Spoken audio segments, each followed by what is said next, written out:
Chapter 1: The Rise of the Ruthless.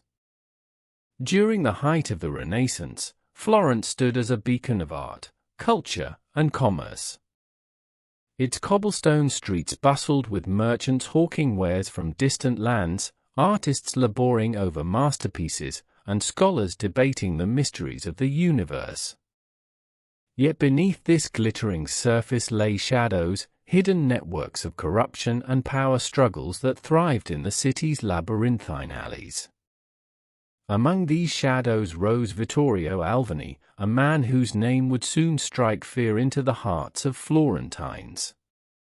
Vittorio was a product of war. As a young man, he had served in the armies that marched across the Italian peninsula, leaving behind his modest roots and any semblance of innocence.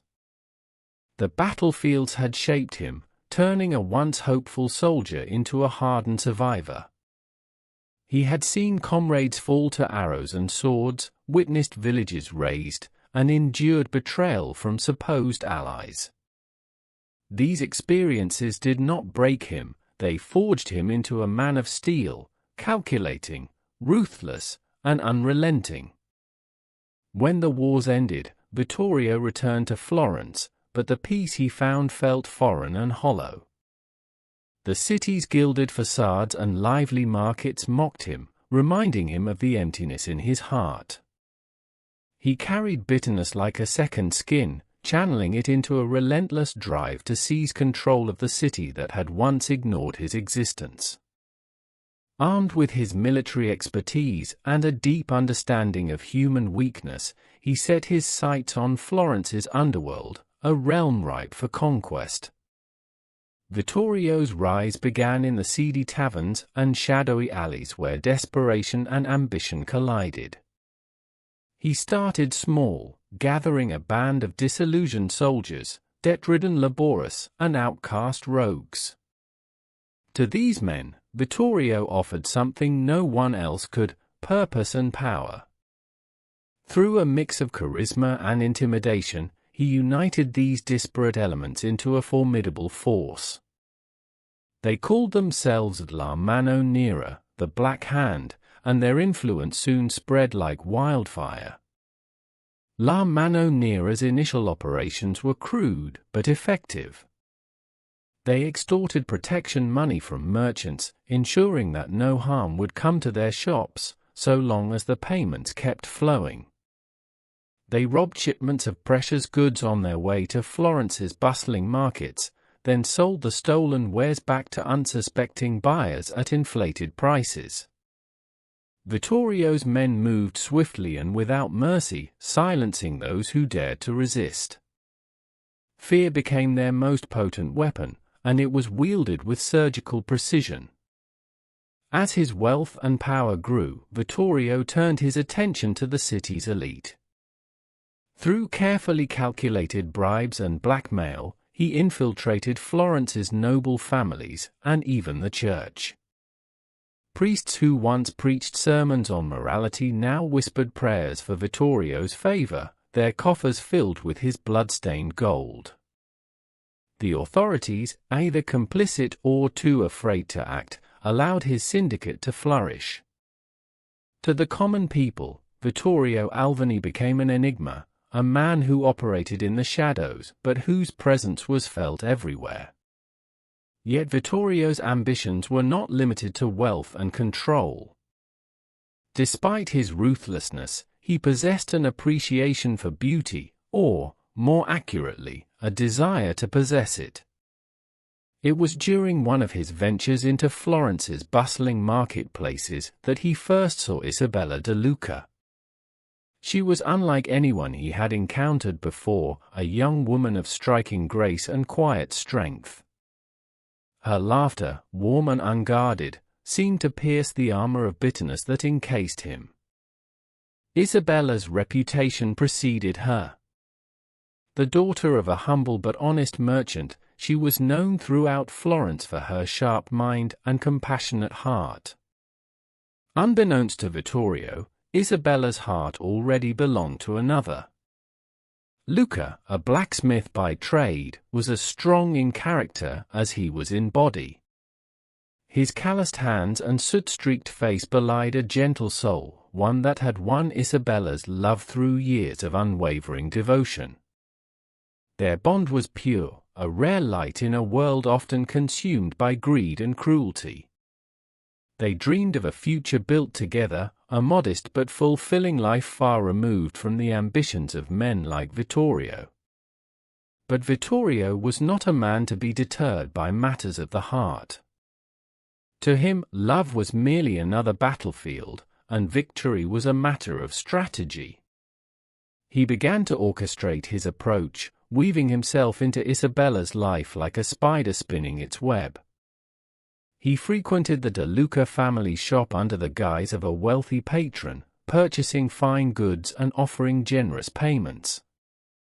He sent gifts, ornate jewelry, rare silks, and delicacies from far-off lands, each more extravagant than the last. Though Isabella's family accepted these tokens with gratitude, she remained wary, sensing the darkness that lurked behind Vittorio's charming facade. Vittorio's obsession with Isabella grew, consuming him in a way that even his thirst for power never had. Her resistance only fueled his desire, turning what began as an infatuation into a dangerous fixation.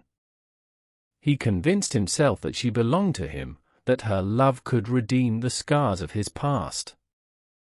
It was a delusion that would set the stage for a confrontation that would shake Florence to its core.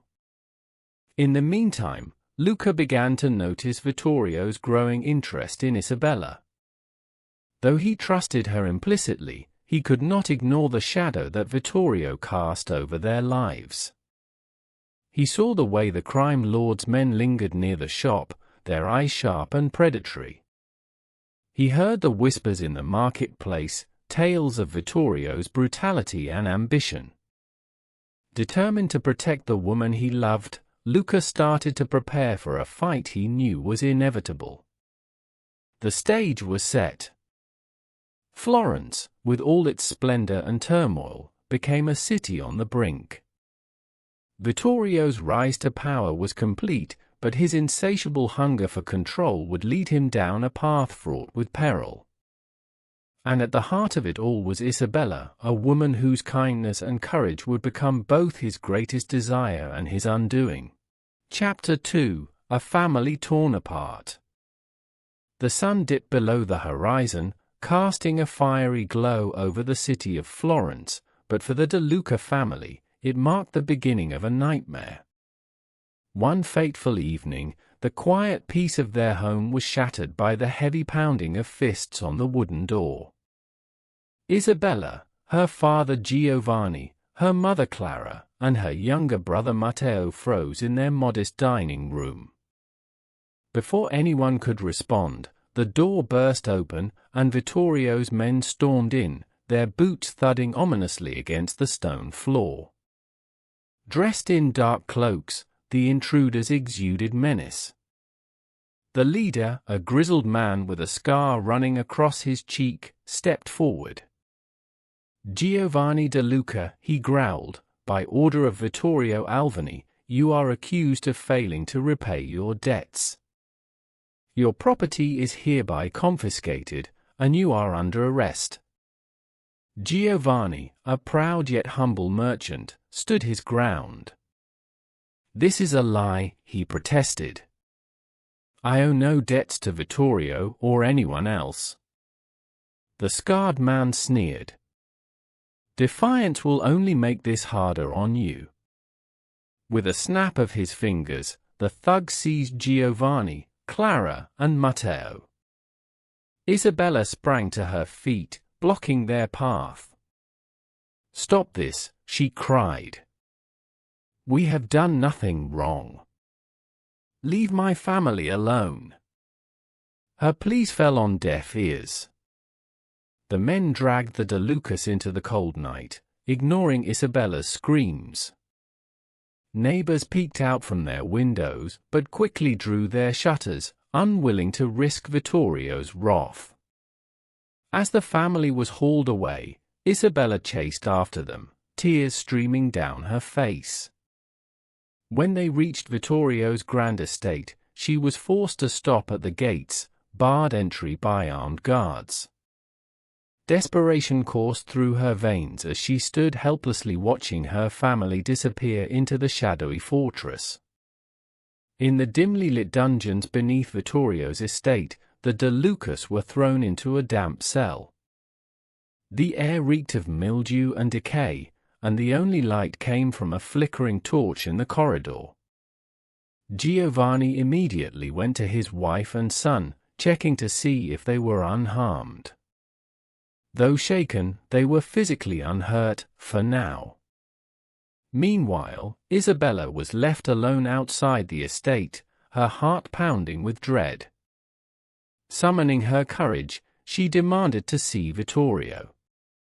After what felt like an eternity, she was ushered into a lavishly decorated chamber where Vittorio sat, a goblet of wine in hand. His piercing gaze met hers, and a predatory smile played on his lips. "Ah, Isabella," he said smoothly, rising from his seat. "To what do I owe the pleasure of your visit?" "Let them go," she pleaded, her voice trembling. "My family has done nothing wrong.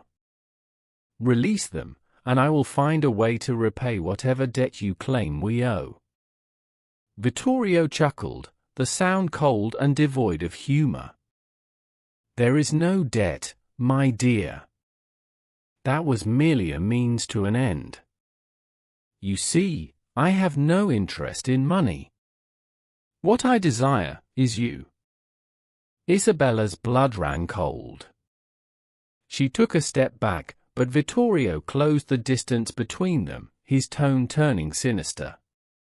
"Your family's freedom," he said, "in exchange for your hand in marriage.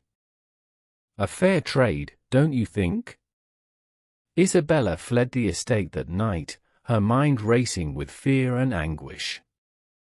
She could not bring herself to agree to Vittorio's terms, but the thought of her family suffering in the dungeons was unbearable. She returned to their now empty home, where she collapsed in tears. Yet as the hours passed, sorrow gave way to resolve. She would not let Vittorio win. Somehow, she would find a way to free her family without sacrificing herself. Word of the De Luca's plight spread through the city, eventually reaching Luca. When he heard of what had happened, his heart filled with both rage and determination. Luca was no stranger to Vittorio's tyranny, he had heard countless tales of the man's cruelty. But this time, it was personal. He couldn't stand by and do nothing while the woman he loved suffered. Luca called upon his apprentice, Marcello, a resourceful young man who had grown up on the streets, and a few trusted friends who shared his disdain for Vittorio. Together, they began to gather information about the crime lord's operations. Marcello proved invaluable, using his street smarts to eavesdrop on Vittorio's men and uncover their routines. Slowly but surely, the group pieced together a plan. Meanwhile, in the dungeons, Giovanni's health began to deteriorate. The cold, damp conditions took their toll on the aging merchant, and he developed a persistent cough that worsened with each passing day. Clara and Matteo did their best to care for him, but there was little they could do without proper food or medicine. Despite their dire circumstances, Isabella's strength never wavered. She visited the estate daily, pleading with Vittorio for her family's release. Though he refused to grant her request, her unwavering determination impressed even the guards, who began to whisper among themselves about her courage. Inside the cell, Giovanni spoke to his wife and son in hushed tones. "No matter what happens to me," he said, his voice weak but firm, "you must stay strong. We will get through this. Isabella will find a way." His faith in his daughter's resilience became a source of hope for Clara and Matteo, even as his condition worsened. Luca's preparations continued, but he knew time was running out. Every day that passed brought Giovanni closer to death and Isabella closer to despair. Yet Luca refused to give in to fear. He worked tirelessly, forging weapons in secret and rallying his small band of allies. The thought of Isabella's tears and Giovanni's suffering drove him forward, filling him with a determination as unyielding as the steel he hammered into shape. The stage was set for a confrontation that would test the limits of love, courage, and resilience. For Isabella, Luca, and the De Luca family, the shadow of Vittorio's cruelty loomed large, but the light of their unwavering bond promised a chance at freedom, if they could seize it. Chapter 3: The Lover's Resolve. The news of the De Luca family's capture sent waves of dread through the narrow, cobblestone streets of Florence, but none felt the weight of it more than Luca. He had grown up with Isabella, their lives intertwined since childhood. She was his anchor, his light, and now, the thought of her in Vittorio's grasp filled him with both rage and desperation. Luca knew he couldn't storm Vittorio's estate outright. The man's syndicate had resources, informants, and a fortress-like compound. Yet, Luca was determined to fight back. Failure was not an option. A spark of hope. Luca spent sleepless nights poring over every scrap of information he could gather about Vittorio's operations. With the help of his apprentice, Matteo, and a few trusted friends from the guild, he began mapping out the locations controlled by Vittorio's men. These were not just dens of thievery and extortion, they were the lifeblood of Vittorio's criminal empire. Taverns where deals were made, warehouses where stolen goods were hidden, and secret meeting places where bribes exchanged hands. Each new detail Luca uncovered brought him closer to a plan. Matteo, though young, proved invaluable, slipping into taverns and eavesdropping on drunken guards bragging about their exploits.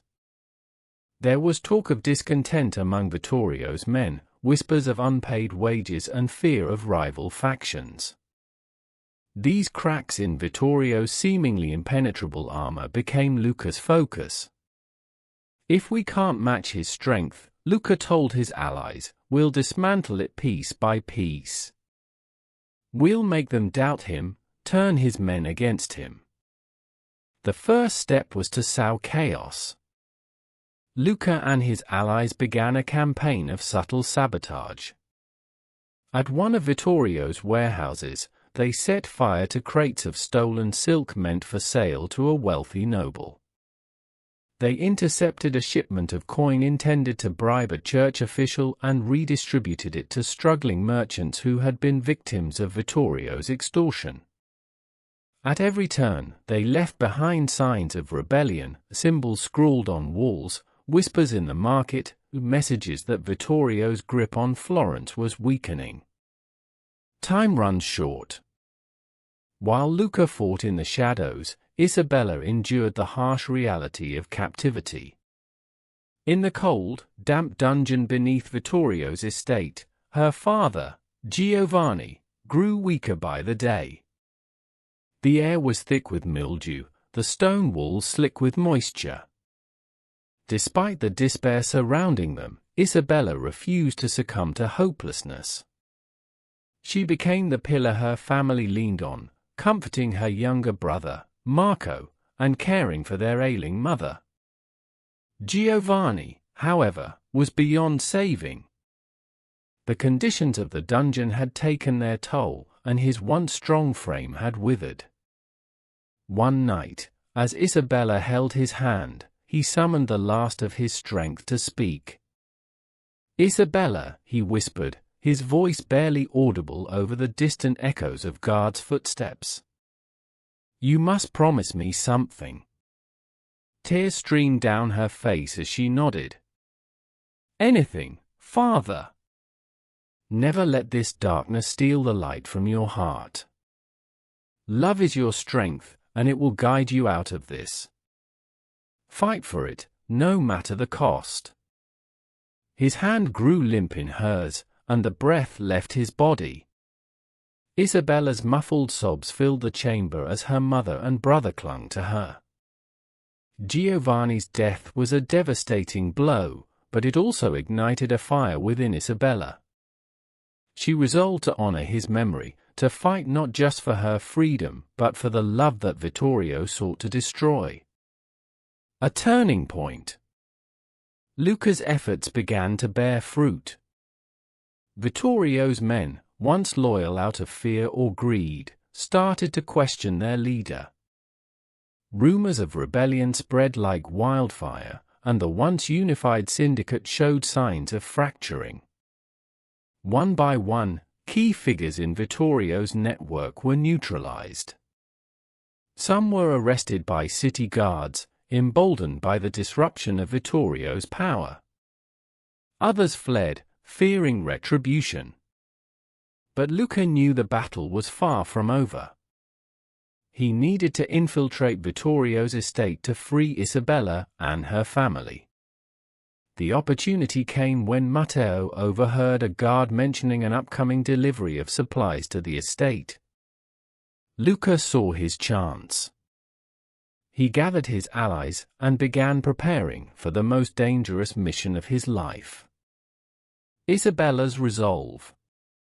Meanwhile, in the dungeon, Isabella's resolve hardened. Vittorio, in his arrogance, occasionally visited to taunt her, believing her spirit was breaking.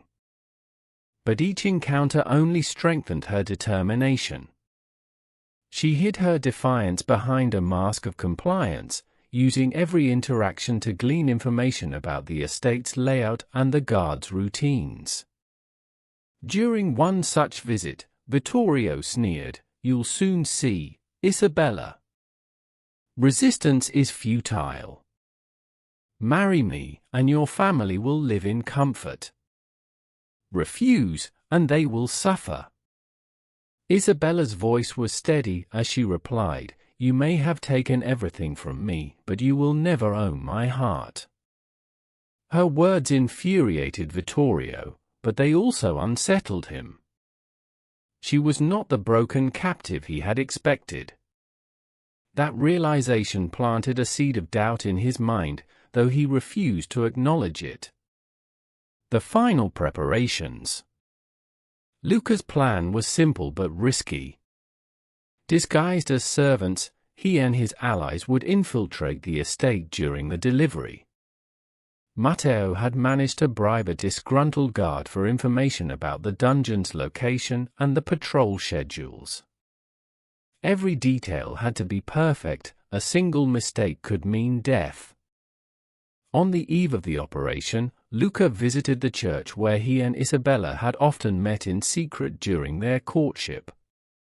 He knelt before the altar, not to pray, but to make a silent vow. "Isabella," he whispered, "I will bring you back. No matter the cost." The stage was set. The lovers' resolve was unshakable, and the battle for their freedom was about to begin. Chapter 4: Whispers of Betrayal.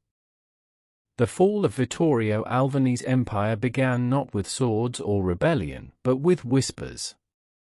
The criminal syndicate that had once commanded fear and loyalty now teetered on the brink of collapse.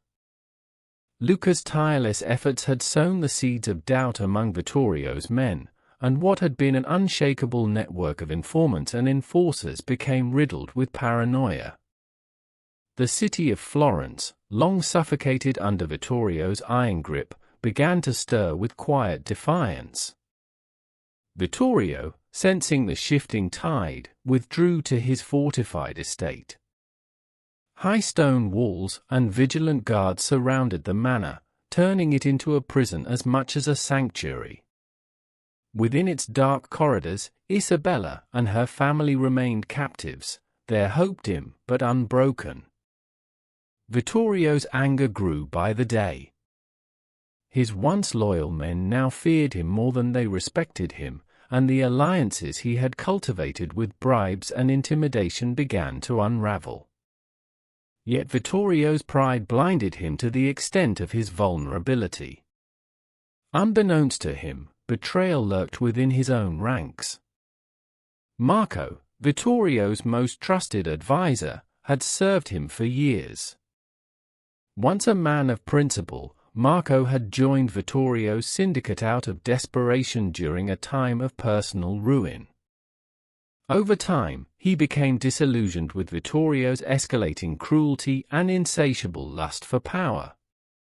Marco had witnessed the destruction of countless lives, including the suffering inflicted upon Isabella's family, and guilt gnawed at his conscience. When Marco learned of Luca's campaign against Vittorio, a spark of hope ignited within him. He saw in Luca a chance to right the wrongs he had abetted. After weeks of covert observation, Marco made the dangerous decision to contact Luca, fully aware of the risk it posed to his life.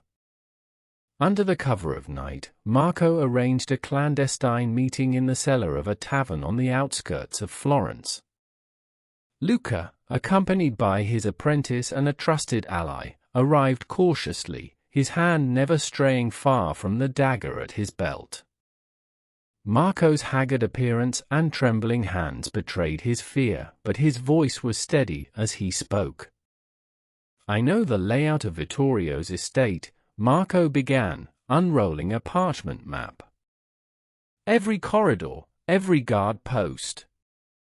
I've even marked the hidden passages used by servants. If you want to free Isabella and her family, this is your best chance." Luca studied Marco's face, searching for any sign of deceit. "Why should I trust you?" he asked, his tone measured but firm. "You've stood by Vittorio for years while he's destroyed lives. Why betray him now?" Marco's gaze dropped to the floor. "Because I can no longer live with the weight of my actions," he admitted. "Vittorio is a monster, and I've been complicit in his crimes. If helping you can undo even a fraction of the harm I've caused, then it's worth the risk." After a tense silence, Luca nodded. "Then we'll work together. But if you betray us, you'll wish you'd stayed loyal to Vittorio."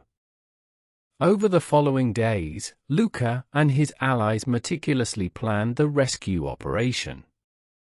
Marco's maps were invaluable, revealing not only the estate's defenses but also its vulnerabilities. The plan hinged on deception. Luca's group would disguise themselves as servants delivering supplies to the estate. The ruse would grant them entry, but navigating the heavily guarded interior would require both stealth and courage. As the night of the operation approached, tension ran high. Luca sharpened his blades and reviewed the plan repeatedly, while Marco provided final instructions. Isabella, though unaware of the plot, remained a beacon of resilience within the estate's dungeons. She comforted her mother and younger brother, drawing strength from her love for Luca and her belief in his promise to save them. The night was moonless, casting a shroud of darkness over Vittorio's estate.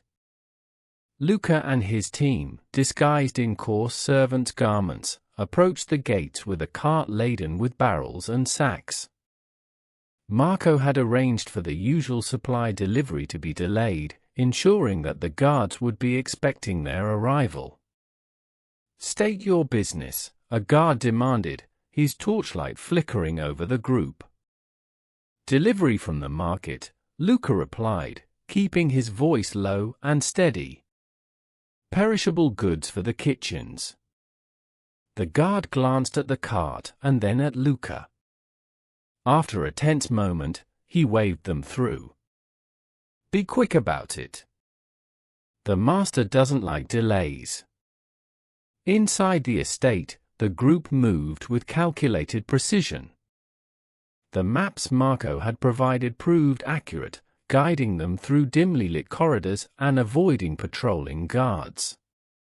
Each step brought them closer to the dungeons, but the air was thick with danger. The faintest misstep could spell disaster. As they descended into the lower levels, the sound of chains and muffled voices grew louder. Finally, they reached the dungeon, where a single guard stood watch. Luca dispatched him swiftly and silently, his blade finding its mark before the man could raise an alarm. The sight of Isabella behind the iron bars filled Luca's heart with both relief and anguish. She rushed to the door, her eyes wide with disbelief. "Luca?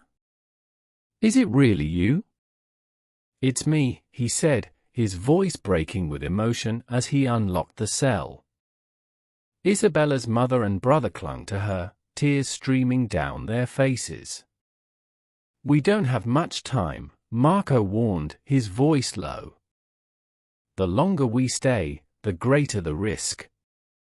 The group moved quickly, but their escape did not go unnoticed.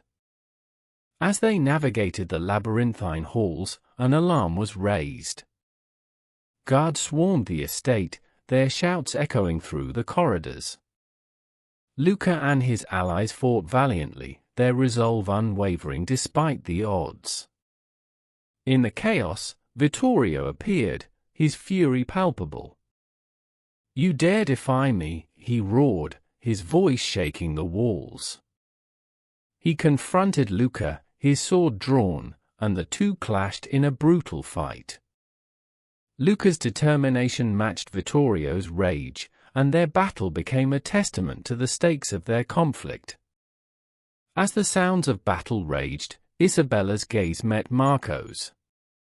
"You can still choose," she said, her voice steady despite the chaos. "Stand with us and end this tyranny." Marco hesitated for only a moment before stepping into the fray, his action cementing his betrayal of Vittorio and his commitment to justice. The chapter ends with the group narrowly escaping the estate, their bond stronger than ever and their resolve unshaken despite the challenges that lie ahead. Chapter 5: The Escape. The night air in Florence was thick with tension as Luca and his small band of allies made their way through the darkened streets, each step carrying the weight of the mission ahead. The city, once a place of vibrant energy and trade, now felt like a silent ghost town, the streets empty as the rest of the world slept. In this silence, the sound of their footsteps, muted, hurried, seemed amplified, echoing their nervous anticipation. Luca's heart pounded in his chest, a mix of fear, determination, and the faintest spark of hope.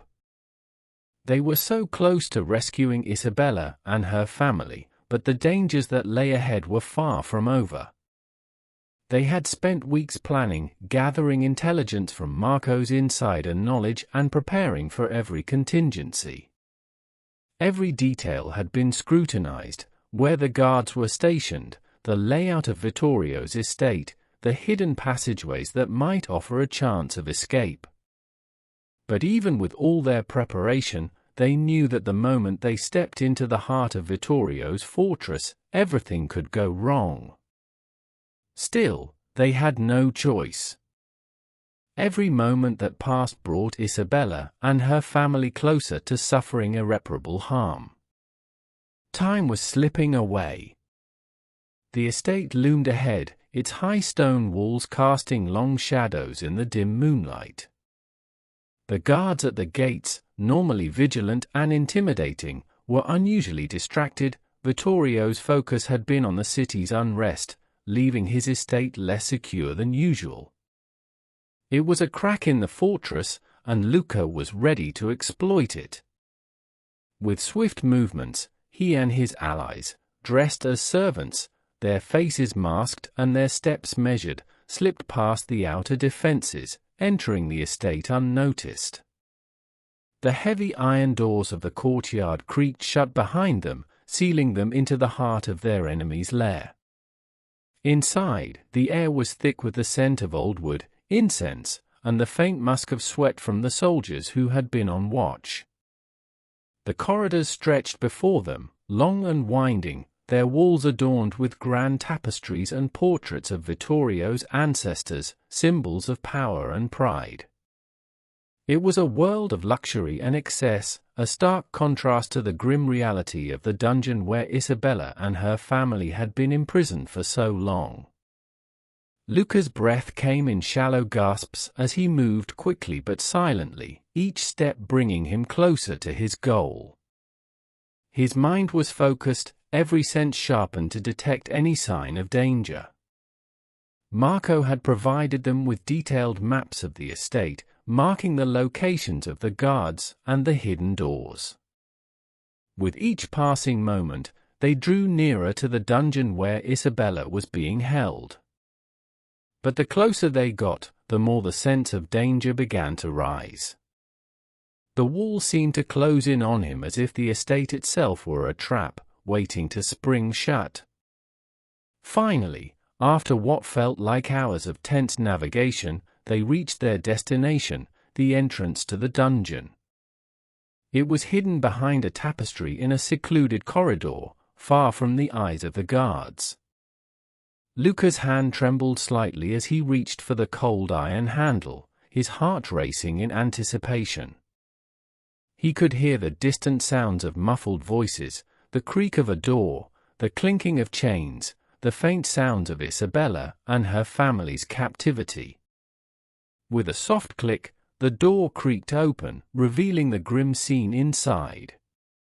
The dungeon was a damp, oppressive place, lit only by flickering torchlight. The walls were lined with iron bars, and the air was thick with the stench of decay and despair. Isabella's mother, Elena, and her younger brother, Marco, were huddled in one corner, their faces pale and drawn. Isabella, though weary from the months of imprisonment, was immediately recognizable. Her eyes, though filled with fear and sadness, still held a spark of strength that Luca had always admired. Chapter 6: A City United. The news of Vittorio's defeat spread through Florence like a wildfire, igniting hope and a sense of possibility in every corner of the city. From the grand palazzas of the nobility to the humble dwellings in the crowded alleys, the people of Florence could scarcely believe their ears.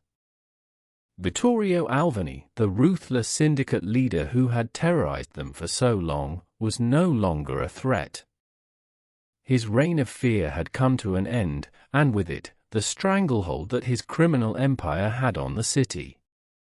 Luca's courage and determination had become the rallying cry for the oppressed, the voice of those who had long been silenced. Word of his daring rescue mission, of how he had infiltrated Vittorio's estate, fought against insurmountable odds, and liberated Isabella and her family, spread like wildfire. It was a story that not only inspired the people of Florence but ignited a collective spirit of rebellion, a spirit that had been dormant for far too long. Merchants, once afraid to speak out against Vittorio's men for fear of retribution, now found the strength to come together. They had suffered under the weight of extortion and intimidation, their businesses bled dry by the corrupt syndicate.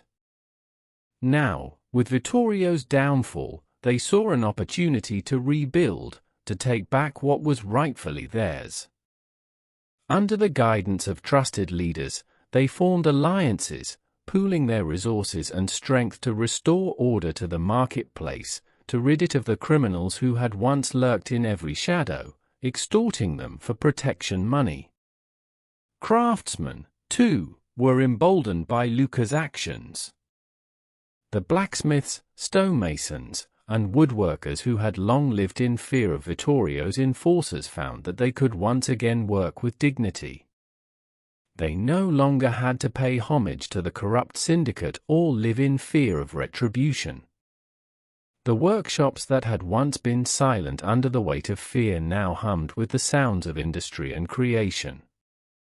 The workers, their spirits lifted by the prospect of a brighter future, began to forge the very tools that would rebuild the city. They worked with a renewed sense of purpose, knowing that their labor was contributing not only to the restoration of Florence's prosperity but also to the eradication of tyranny. Even members of the clergy, who had long turned a blind eye to the suffering of the people in exchange for their share of Vittorio's bribes, found themselves at a crossroads. No longer could they remain neutral. The fall of Vittorio had exposed the deep corruption that had tainted the very fabric of society. Some priests, moved by the stories of Luca's bravery, came forward to offer their support to the people. They spoke of redemption, of a new era where the Church could once again be a beacon of hope for the downtrodden, not a tool of the powerful. Others, unwilling to sever ties with the remnants of the syndicate, found themselves isolated, their influence waning as the people turned to those who had shown true courage in the face of oppression. At the heart of this transformation was Marco, the former advisor to Vittorio, who had betrayed his former master to help Luca. Marco's role in the downfall of the syndicate was pivotal. His detailed maps of the estate, his knowledge of Vittorio's network, and his insider testimony were instrumental in ensuring that the criminal kingpin was brought to justice. Marco, once a man of power and privilege, had seen the consequences of his complicity in Vittorio's reign of terror. His decision to turn against the man he had once served had cost him dearly. He had been branded a traitor by many of his former associates. But Marco was undeterred. He had made a choice to do what was right, and he stood by that decision, knowing that it had been the only path to redemption. Marco's testimony ensured that Vittorio would not escape the justice he so richly deserved. The authorities, once compromised by Vittorio's influence, now had the evidence they needed to arrest him. It did not take long for the news of his capture to spread, and when it reached the streets, the people erupted in celebration. The man who had ruled their lives with terror was finally facing the consequences of his actions. Vittorio's trial was swift and brutal. His arrogance, once so pervasive, had been replaced by a quiet desperation as he realized that no amount of bribery or manipulation could save him now. The charges against him were many: extortion, murder, slavery, and the ruination of countless lives. When the sentence was delivered, death by hanging, it was not met with sadness or remorse.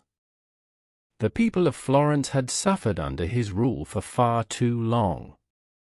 His execution was a necessary end to a dark chapter in the city's history, but it was also a symbol of justice, a reminder that even the most powerful could be brought down when the people stood united.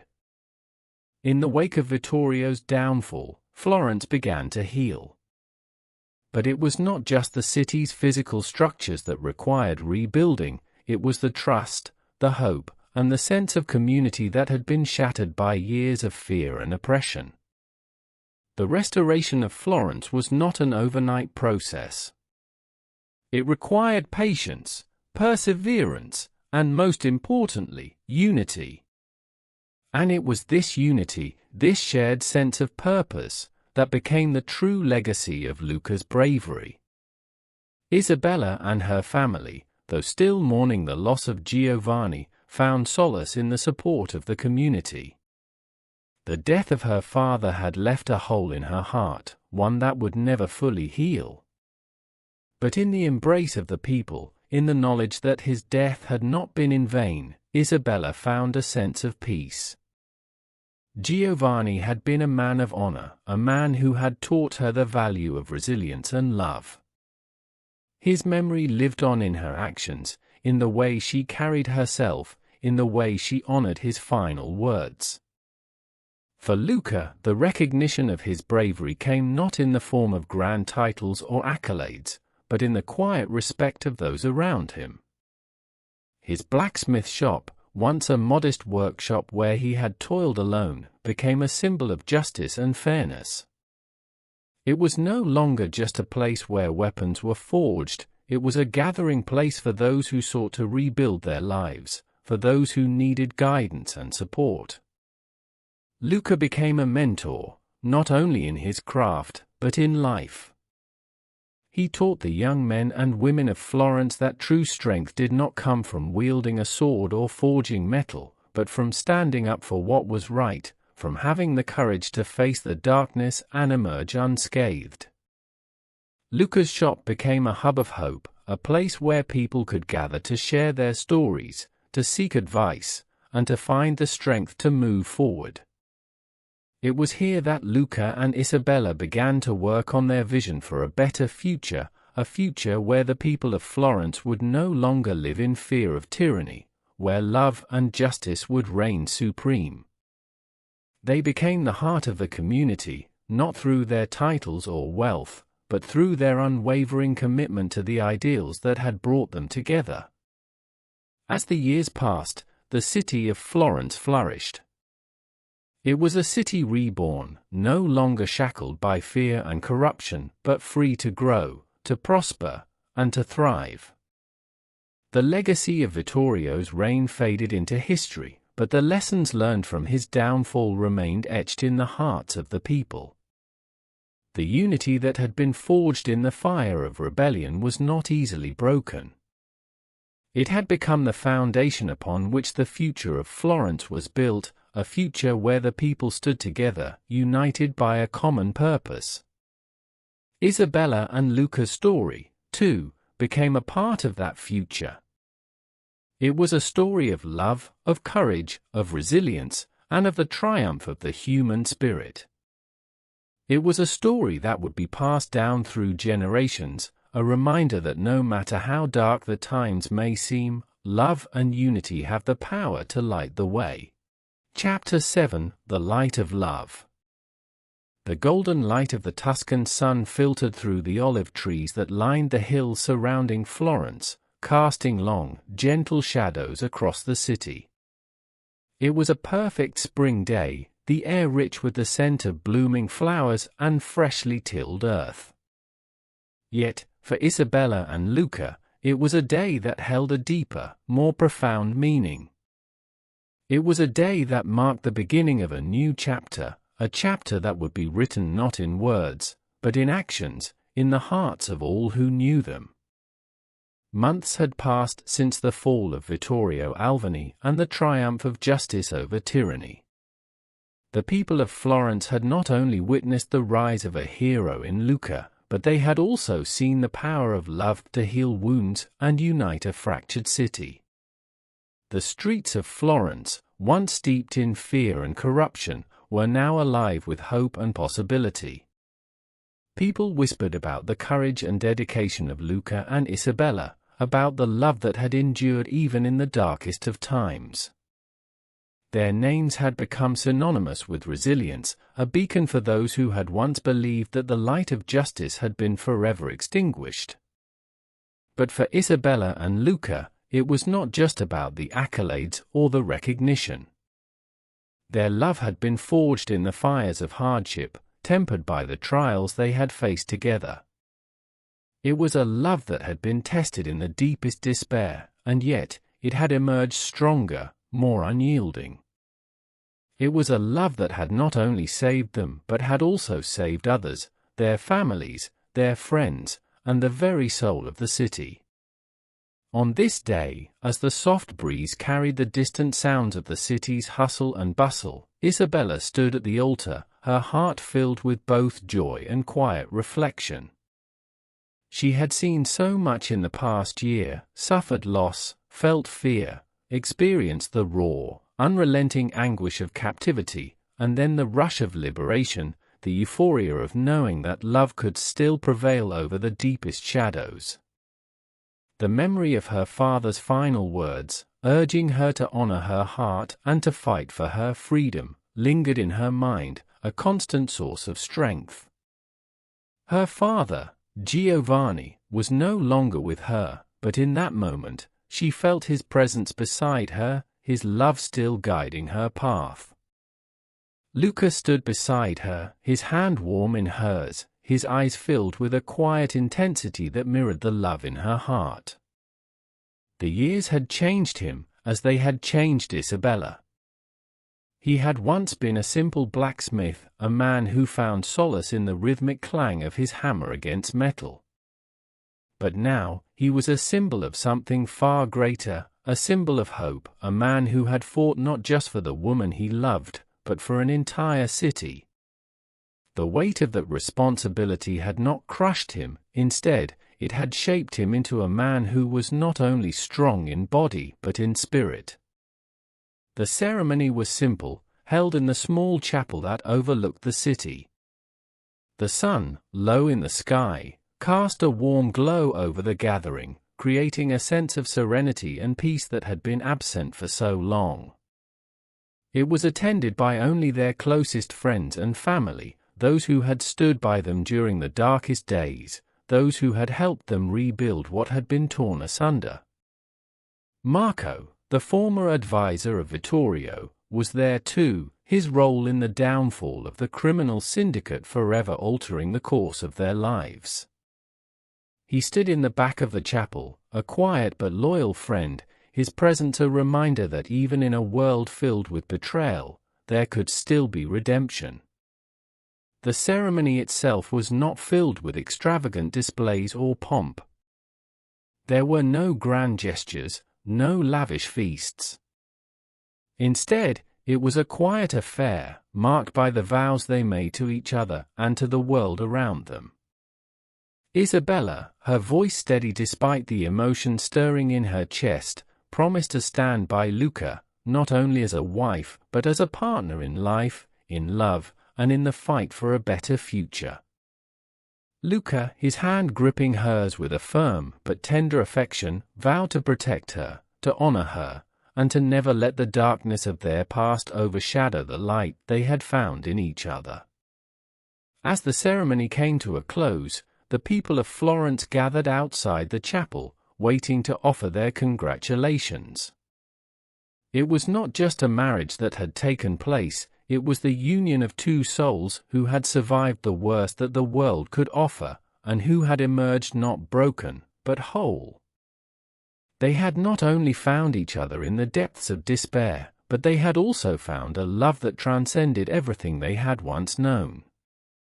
In the years that followed, Isabella and Luca dedicated themselves to helping others.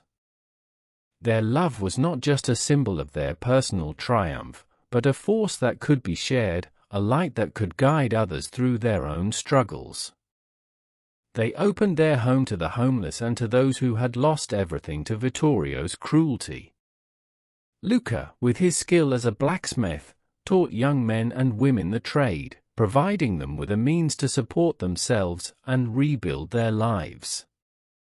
Isabella, with her wisdom and compassion, became a mentor to young women, teaching them that their worth was not defined by the men they married or the lives they had been born into, but by their own strength and determination. Together, they worked to restore the city, not just physically, but emotionally. Florence had been wounded by years of corruption and greed, but Isabella and Luca's love became a healing balm, soothing the scars that lingered in the hearts of its people. They became symbols of a brighter future, a future where love and justice could coexist, where hope could rise from the ashes of despair. Their story spread far beyond Florence, becoming a legend told in every corner of Italy. Poets wrote of their courage, artists painted their likenesses, and songs were sung in their honor.